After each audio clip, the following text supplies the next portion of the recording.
بسم اللہ الرحمن الرحیم۔ السلام علیکم۔ فرعون کی بیٹی کو کنگھی کرنے والی نوکرانی کا ایمان افروز واقعہ۔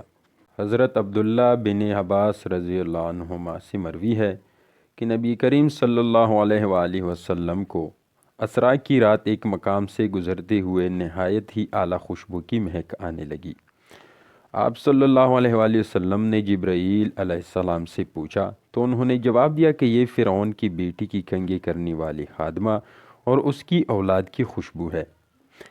اس کی شان پوچھی گئی تو عرض کیا، فرعون کی بیٹی کو کنگھی کرتے ہوئے اس مومنہ خاتون کے ہاتھ سے اتفاقاً کنگھی گر پڑی تو اس کی زبان سے بے ساختہ بسم اللہ نکل گیا۔ فرعون کی بیٹی نے کہا، اللہ تو میرا باپ ہے۔ اس خادمہ نے جواب دیا کہ نہیں، میرا اور تیرے باپ کا پروردگار اللہ ہے۔ فرعون کی بیٹی نے کہا کہ میں اس کی خبر اپنے باپ کو دے دوں گی۔ تو اس خاتون نے کہا، کوئی حرج نہیں۔ بس اس نے اپنے باپ کو ساری بات سنائی۔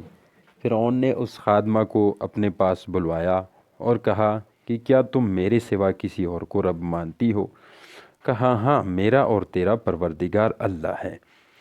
فرعون نے اسی وقت حکم دیا کہ تانبے کی بنی گائے کو آگ میں تپایا جائے، یعنی خوب گرم کیا جائے۔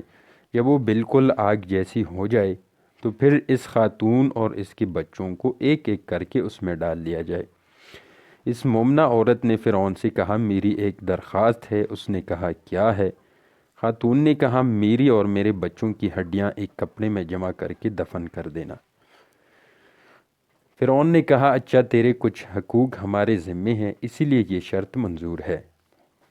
اس کے بعد فرعون نے حکم دیا کہ ایک ایک کر کے اس کے بچوں کو آگ کی طرح تپتی ہوئی گائے میں ڈال دو۔ جب دودھ پیتے بچے کی باری آئی اور فرعون کے سپاہیوں نے اس بچے کو چھینا تو وہ خاتون تھوڑی گھبرا گئی۔ تو اسی وقت اللہ تعالیٰ نے اس دودھ پیتے بچے کو گویائی عطا فرمائی۔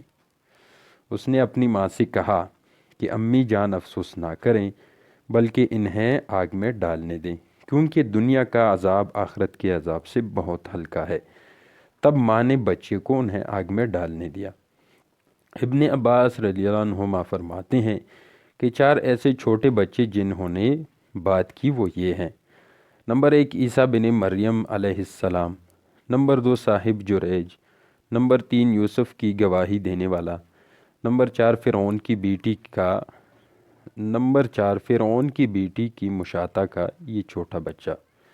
اللہ تعالی ہمیں بھی ایسا مضبوط ایمان دے کہ اسلام کی خاطر جان دیتے ہوئے بھی ایمان کمزور نہ پڑے بلکہ اور پختہ ہو جائے۔ آمین۔